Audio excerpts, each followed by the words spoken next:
So a successful tower garden, Alex and I like to think of it as, you know, touch your tower garden every day, twice a day. You know, go out, have your coffee with it, look at it, talk to it if you want, because Eric's really big on that.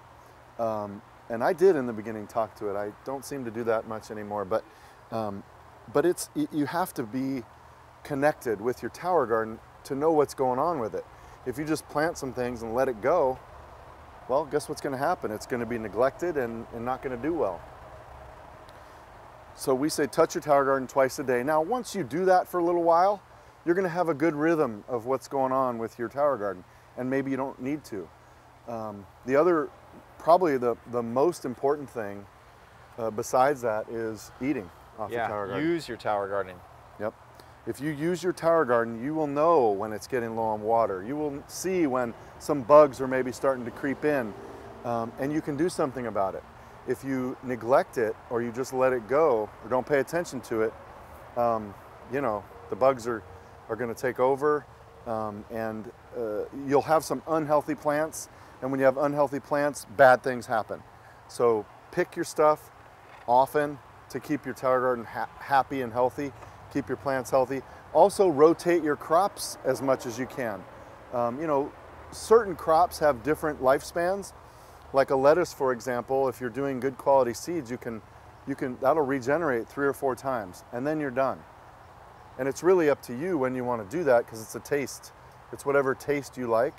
But like kale, for example, or cilantro, or parsley, it's like a hair. Like you can cut it and it'll keep going and keep going and keep going. And that stuff you can let grow for a long time, 6 months sometimes.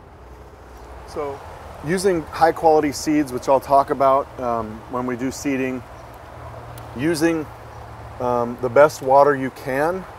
So if you start with a better water supply, your plants are typically better. And being as though we're an aeroponic growing system, it's water-based. You know, water's important, and I think people neglect that a little bit. So in California, we have, at least in this part of California, we don't have very good water. It's like really off the chart bad. And so, you know, we've had to go to a reverse osmosis water system.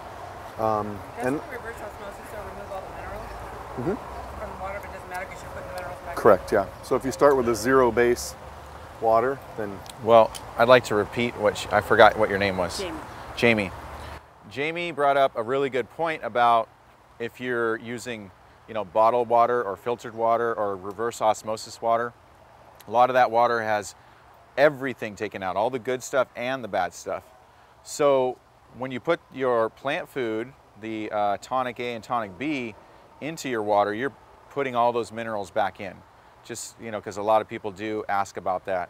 And we found that starting with that neutral water and then putting in what's been created is a better system.